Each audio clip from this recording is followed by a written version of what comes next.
سورہ انشقاق. سورہ انشقاق کا تعارف. مقام نزول. سورہ انشقاق مکہ مکرمہ میں نازل ہوئی ہے. آیات، کلمات اور حروف کی تعداد. اس سورت میں ایک رکوع، 25 آیتیں، 107 کلمات اور 430 حروف ہیں. انشقاق نام رکھنے کی وجہ: انشقاق کا معنی ہے پھٹنا، اور اس سورت کا یہ نام اس کی پہلی آیت میں موجود لفظ انشقت سے ماخوذ ہے. سورہ انشقاق کے مضامین.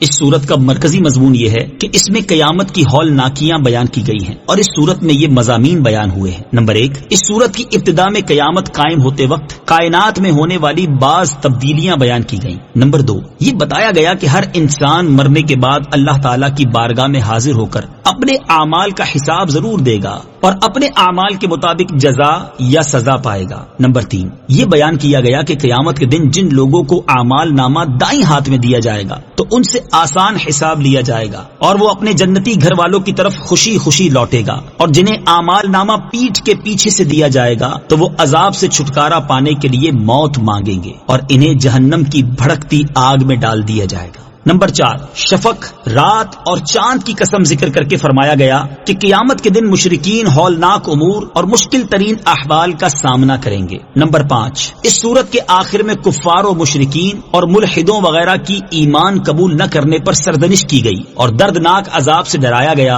اور جو لوگ ایمان لائے اور نیک اعمال کیے تو انہیں دائمی ثواب کا مژدہ سنایا گیا. سورہ مطففین کے ساتھ مناسبت.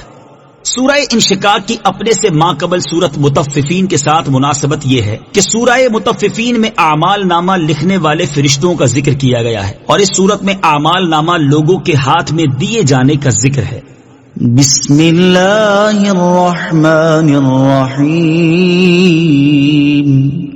ترجمہ: اللہ کے نام سے شروع جو نہایت مہربان رحمت والا ہے. اذا السماء انشقت وأذنت لربها وحقت وإذا الأرض مدت وألقت ما فيها وتخلت وأذنت لربها وحقت. ترجمہ: جب آسمان پھٹ جائے گا اور وہ اپنے رب کا حکم سنے گا اور اسے یہی لائق ہے، اور جب زمین کو دراز کر دیا جائے گا اور جو کچھ اس میں ہے زمین اسے باہر ڈال دے گی اور خالی ہو جائے گی، اور وہ اپنے رب کا حکم سنے گی اور اسے یہی لائق ہے. اذا السماء انشقت، جب آسمان پھٹ جائے گا.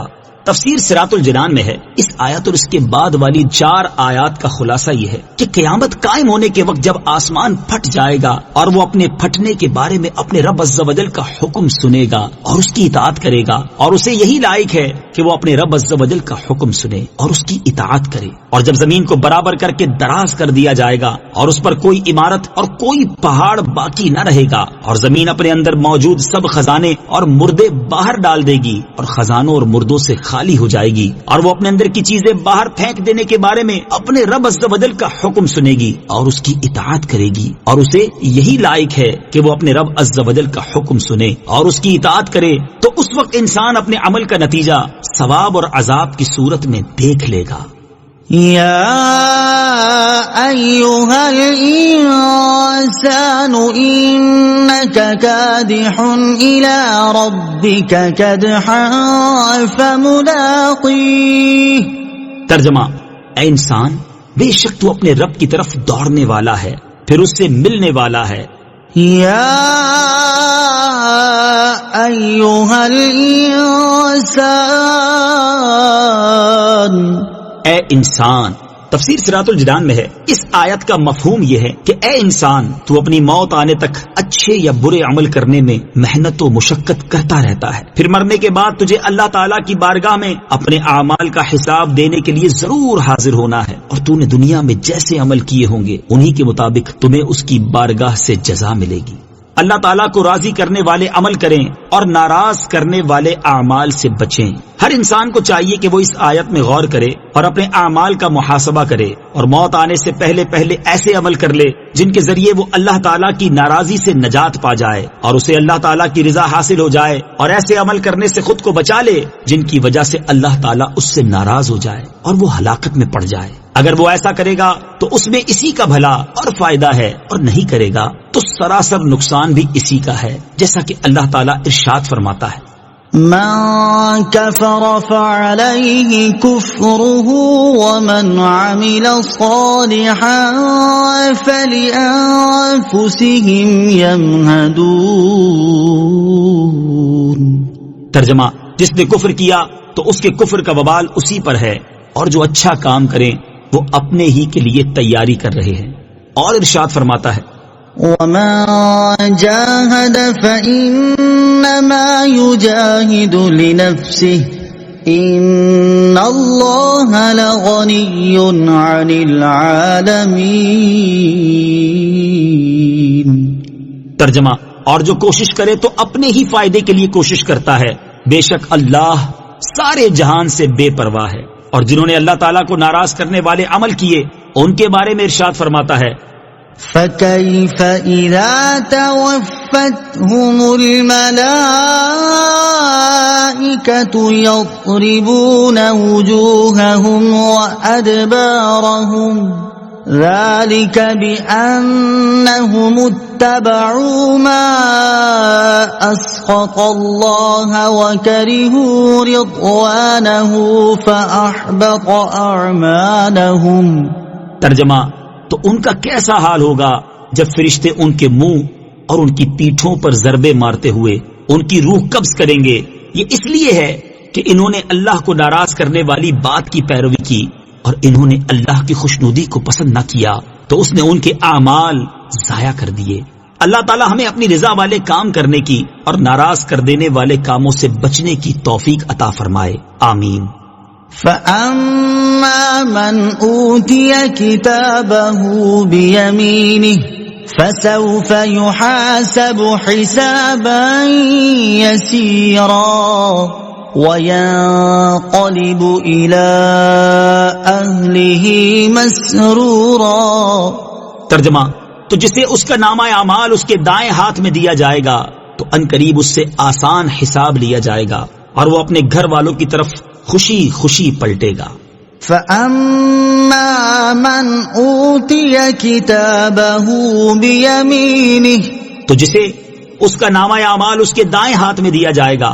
تفسیر صراط الجنان میں ہے، اس آیت اور اس کے بعد والی 2 آیات کا خلاصہ یہ ہے کہ قیامت کے دن جسے اس کا نامہ اعمال اس کے دائیں ہاتھ میں دیا جائے گا تو ان قریب اس سے آسان حساب لیا جائے گا، اور وہ حساب کے بعد اپنے جنتی گھر والوں کی طرف اپنی اس کامیابی پر خوشی خوشی پلٹے گا۔ قیامت کے دن ایمان والوں کے حساب کی صورتیں۔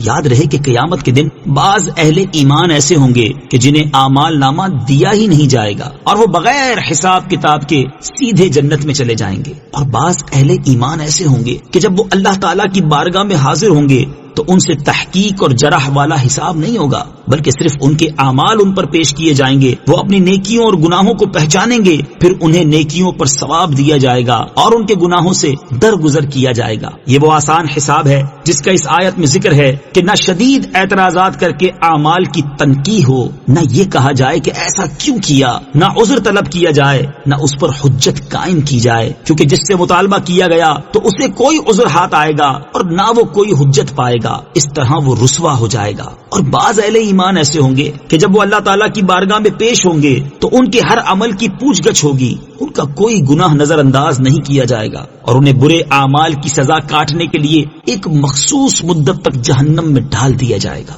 ہر مسلمان کو چاہیے کہ وہ اللہ تعالیٰ کی بارگاہ میں قیامت کے دن آسان حساب لیے جانے کی دعا مانگا کرے۔ حضرت عائشہ صدیقہ رضی اللہ تعالی عنہا فرماتی ہے، میں نے ایک مرتبہ نماز کے بعد نبی کریم صلی اللہ تعالی علیہ وآلہ وسلم کو یہ دعا مانگتے ہوئے سنا، اللہم حاسبنی حسابا یسیرا، اے اللہ مجھ سے آسان حساب لے، جب نماز سے فارغ ہو کر آپ صلی اللہ تعالی علیہ وسلم واپس ہوئے تو میں نے عرض کی یا رسول اللہ صلی اللہ تعالی علیہ وآلہ وسلم آسان حساب سے کیا مراد ہے؟ ارشاد فرمایا اس سے مراد یہ ہے کہ بس بندے کے اعمال نامے کو دیکھا جائے اور اس کے گناہوں کو نظر انداز کر دیا جائے۔ اے عائشہ رضی اللہ تعالی عنہا، قیامت کے دن جس سے اعمال کے حساب کے معاملے میں جرح کی گئی تو وہ ہلاک یعنی عذاب میں گرفتار ہو جائے گا۔ اعلیٰ حضرت امام احمد رضا خان علیہ الرحمت الرحمان اللہ تعالیٰ کی بارگاہ میں اور ان کے ہی الفاظ میں ہم بھی اسی کی بارگاہ میں عرض کرتے ہیں، ہم ہیں ان کے، وہ ہے تیرے تو ہوئے ہم تیرے، اس سے بڑھ کر تیری سمت اور وسیلہ کیا ہے؟ ان کی امت میں بنایا، انہیں رحمت بھیجا، یوں نہ فرما کہ تیرا رحم میں دعویٰ کیا ہے؟ صدقہ پیارے کی حیا کا کہ نہ لے مجھ سے حساب، صدقہ پیارے کی حیا کا کہ نہ لے مجھ سے حساب، بخش بے پوچھے لجائے کو لجانا کیا ہے؟ وَأَمَّا مَنْ أُوتِيَ كِتَابَهُ وَرَاءَ ظَهْرِهِ فَسَوْفَ يَدْعُو ثُبُورًا وَيَصْلَى سَعِيرًا۔ ترجمہ، اور جسے اس کا نامہ اعمال اس کی پیٹھ کے پیچھے سے دیا جائے گا تو وہ عنقریب موت مانگے گا اور وہ بھڑکتی آگ میں داخل ہوگا۔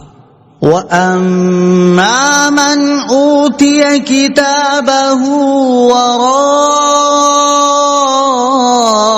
ظَهْرِهِ، اور جسے اس کا نامہ اعمال اس کی پیٹھ کے پیچھے سے دیا جائے گا۔ تفسیر صراط الجنان میں ہے اس آیت اور اس کے بعد والی 2 آیات کا خلاصہ یہ ہے کہ قیامت کے دن کافر کا دایاں ہاتھ اس کی گردن کے ساتھ ملا کر توق میں باندھ دیا جائے گا اور بایاں ہاتھ پسے پشت کر دیا جائے گا اور اس میں اس کا نامہ اعمال دیا جائے گا۔ اس حال کو دیکھ کر وہ جان لے گا کہ وہ جہنم میں جانے والوں میں سے ہے، تو اس وقت وہ موت کی دعا مانگے گا اور یا صبورا یعنی ہائے موت کہے گا، تاکہ موت کے ذریعے عذاب سے چھٹکارا پا جائے، لیکن اسے موت نہ آئے گی اور اسے بھڑکتی آگ میں داخل کر دیا جائے گا۔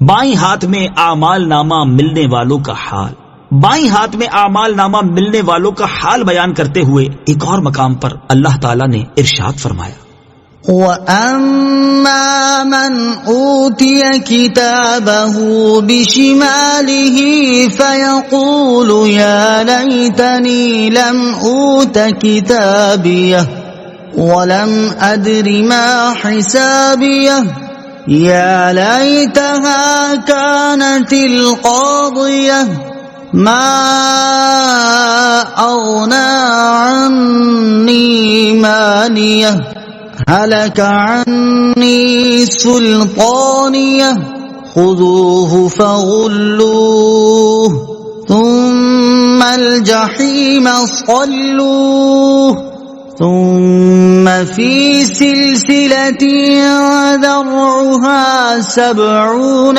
ذراعا فاسلكوه۔ ترجمہ، اور جسے اس کا نامہ اعمال بائیں ہاتھ میں دیا جائے گا تو وہ کہے گا اے کاش کہ مجھے میرا نامہ اعمال نہ دیا جاتا اور میں نہ جانتا کہ میرا حساب کیا ہے۔ اے کاش کہ دنیا کی موت ہی ہمیشہ کے لیے میری زندگی ختم کر دیتی، میرا مال میرے کچھ کام نہ آیا، میرا سب زور جاتا رہا۔ اسے پکڑو، پھر اسے توق ڈالو، پھر اسے بھڑکتی آگ میں داخل کرو، پھر ایسی زنجیر میں جکڑ دو جس کی لمبائی 70 ہاتھ ہے، اور کفار جہنم میں بھی موت کی دعا مانگیں گے، جیسا کہ ایک اور مقام پر اللہ تعالیٰ نے ارشاد فرمایا، وَإِذَا أُلْقُوا مِنْهَا مَكَانًا ضَيِّقًا مُقَرَّنِينَ دَعَوْا هُنَالِكَ ثُبُورًا لا تدعوا اليوم ثبورا واحدا وادعوا ثبورا كثيرا۔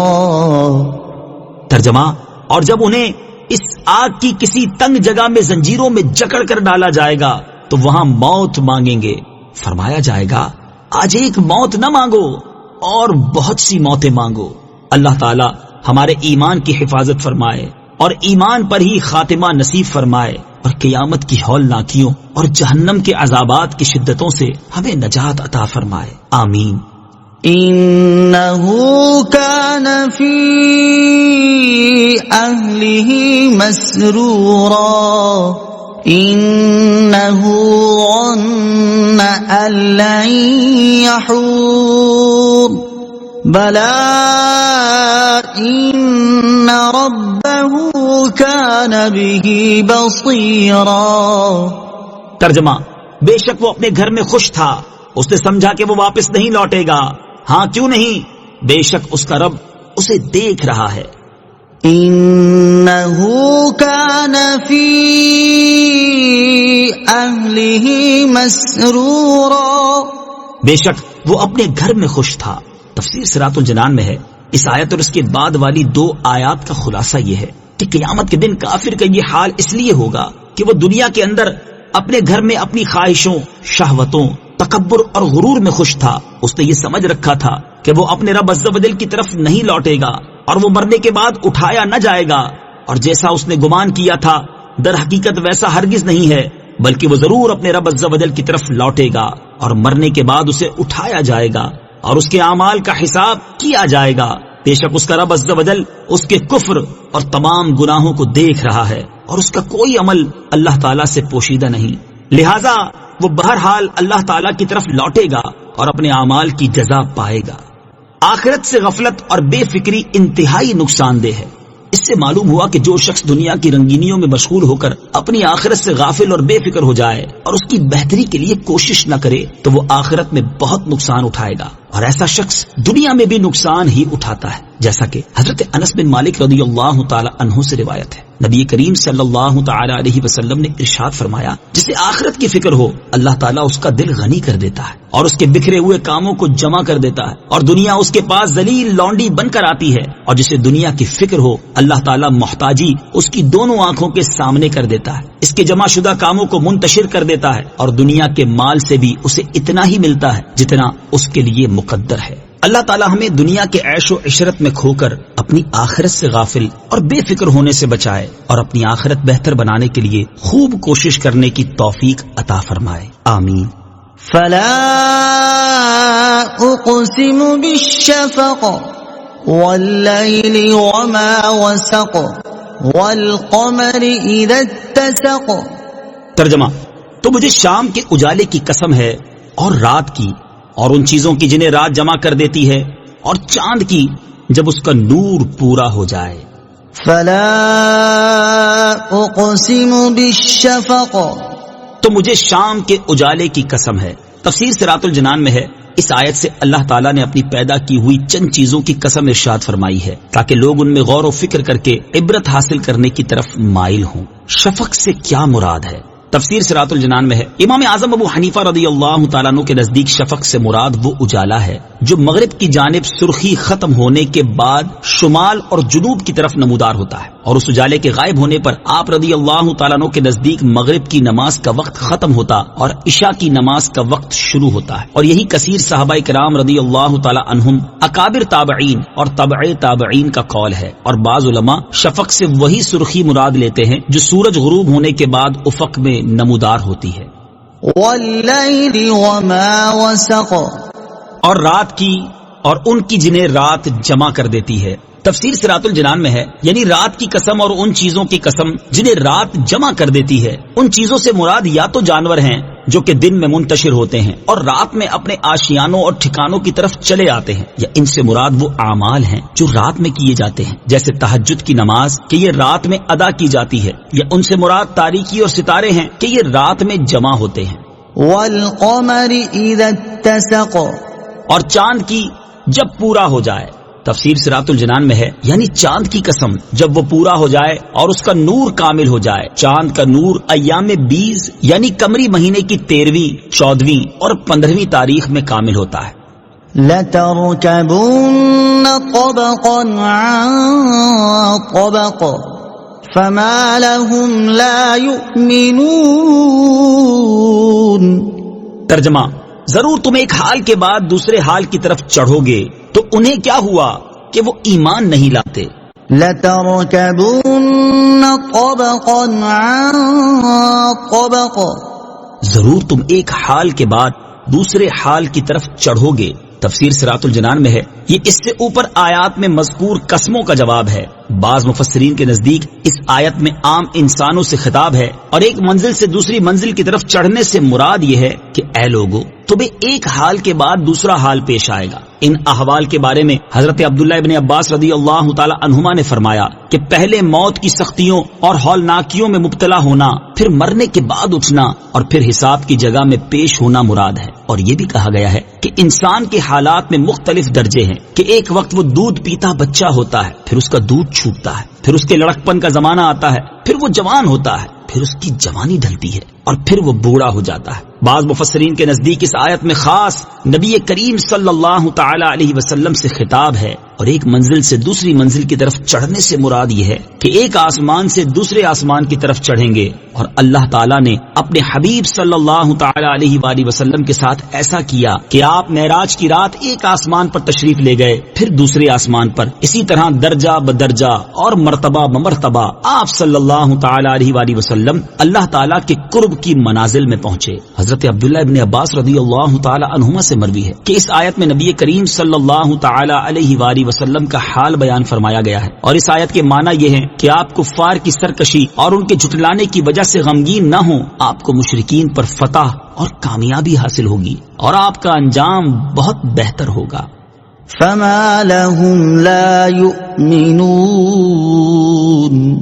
تو انہیں کیا ہوا کہ وہ ایمان نہیں لاتے؟ تفسیر صراط الجنان میں ہے، یعنی اس سے پہلی آیات میں جن چیزوں کی قسم ارشاد فرمائی گئی، یہ اللہ تعالیٰ کی عظیم قدرت پر دلالت کرتی ہیں، اور ان چیزوں کو دیکھ کر کسی عقل مند انسان کے لیے اللہ تعالیٰ پر ایمان لانے کے سوا اور کوئی چارہ نہیں۔ تو اب کفار کے پاس اللہ تعالیٰ پر ایمان لانے میں کیا عذر باقی رہ گیا ہے، اور وہ دلائل ظاہر ہونے کے باوجود اللہ تعالیٰ پر کیوں ایمان نہیں لاتے؟ وَإِذَا قُرِئَ عَلَيْهِمُ الْقُرْآنُ لَا يَسْجُدُونَ، ترجمہ، اور جب ان کے سامنے قرآن پڑھا جاتا ہے تو سجدہ نہیں کرتے۔ وَإِذَا قُرِئَ عَلَيْهِمُ الْقُرْآنُ لَا يَسْجُدُونَ، اور جب ان کے سامنے قرآن پڑھا جاتا ہے تو سجدہ نہیں کرتے۔ تفسیر صراط الجنان میں ہے، شان نزول، جب سورہ اقرا میں آیت وَاسْجُدْ وَاقْتَرِبْ نازل ہوئی تو رسول کریم صلی اللہ تعالی علیہ وآلہ وسلم نے یہ آیت پڑھ کر سجدہ کیا۔ مومنین نے بھی آپ کے ساتھ سجدہ کیا، البتہ کفار قریش نے سجدہ نہ کیا، تو ان کے اس فعل کی برائی میں یہ آیت نازل ہوئی، اور فرمایا گیا کہ جب کفار کے سامنے قرآن پڑھا جاتا ہے تو وہ سجدہ تلاوت نہیں کرتے۔ امام فخر الدین رازی رحمت اللہ تعالی علیہ فرماتے ہیں، کفار چونکہ انتہائی فصیح و بلیغ تھے، اس لیے قرآن سننے کے بعد ان کے پاس اس کے علاوہ اور کوئی چارہ نہ تھا کہ وہ قرآن کو اپنی مثل لانے سے عاجز کر دینے والا مان لے۔ اور جب انہوں نے نبی کریم صلی اللہ تعالی علیہ وآلہ وسلم کی نبوت درست ہونے اور احکامات اور ممنوعات میں ان کی اطاعت واجب ہونے کو جان لیا، تو ان پر لازم تھا کہ وہ نبی کریم صلی اللہ تعالی علیہ وآلہ وسلم پر ایمان لائیں اور ان کی اطاعت کریں۔ اور چونکہ کفار نے ایسا نہیں کیا، اس لیے قرآن سن کر سجدہ نہ کرنے پر اللہ تعالیٰ کا ان کی مذمت کرنا حق ہے۔ سجدہ تلاوت سے متعلق 8 شرعی مسائل۔ یہاں آیت کی مناسبت سے سجدہ تلاوت سے متعلق 8 شرعی مسائل ملاحظہ ہوں۔ نمبر 1، اس آیت سے ثابت ہوا کہ سجدہ تلاوت کی آیت سننے والے پر سجدہ تلاوت کرنا واجب ہے، اور حدیث سے ثابت ہے کہ وہ آیت پڑھنے والے اور سننے والے دونوں پر سجدہ تلاوت واجب ہو جاتا ہے۔ نمبر 2، قرآن کریم میں کل 14 آیتیں ایسی ہیں جنہیں پڑھنے یا سننے سے سجدہ تلاوت واجب ہو جاتا ہے، خاص سننے والے نے سننے کا ارادہ کیا ہو یا نہ کیا ہو۔ نمبر 3، آیت سجدہ پڑھنے یا سننے سے سجدہ واجب ہو جاتا ہے، البتہ پڑھنے میں یہ شرط ہے کہ اتنی آواز سے پڑھا ہو کہ اگر کوئی عذر نہ ہو تو خود سن سکے۔ نمبر 4، اگر اتنی آواز سے آیت سجدہ پڑھی کہ وہ خود سن سکتا تھا مگر شور و غل یا بہرے ہونے کی وجہ سے نہ سنی تو سجدہ واجب ہو گیا، اور اگر محض ہونٹ ہلے آواز پیدا نہ ہوئی تو واجب نہ ہوا۔ نمبر 5، سجدہ تلاوت کے لیے بھی وہی شرطیں ہیں جو نماز کے لیے ہیں، جیسے طہارت، قبلہ روح ہونا اور ستر عورت وغیرہ۔ نمبر 6، اگر امام نے نماز میں آیت سجدہ پڑھی تو اس پر اور مقتدیوں پر، اور جو شخص نماز میں تو نہ ہو لیکن اس آیت کو سن لے تو اس پر سجدہ تلاوت کرنا واجب ہے۔ اس مسئلے کا خیال بطور خاص ان لوگوں کو رکھنا چاہیے جو تراویح پڑھنے کے لیے مسجد میں حاضر ہوتے ہیں یا گھروں میں بیٹھے مرد یا عورتیں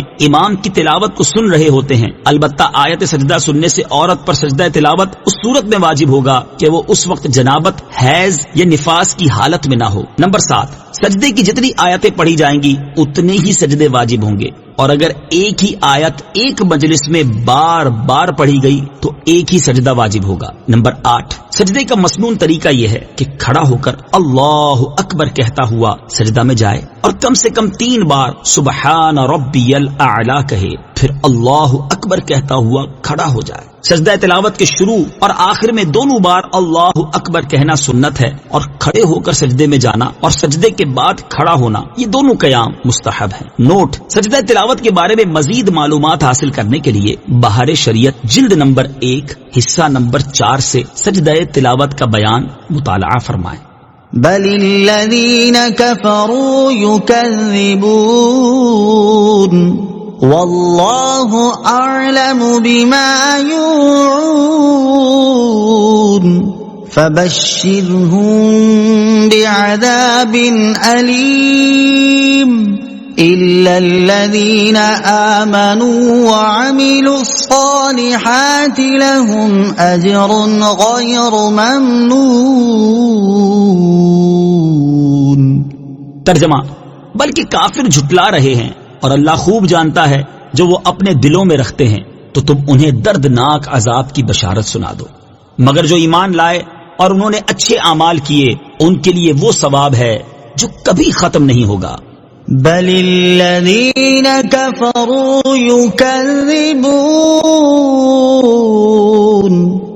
بلکہ کافر جھٹلا رہے ہیں۔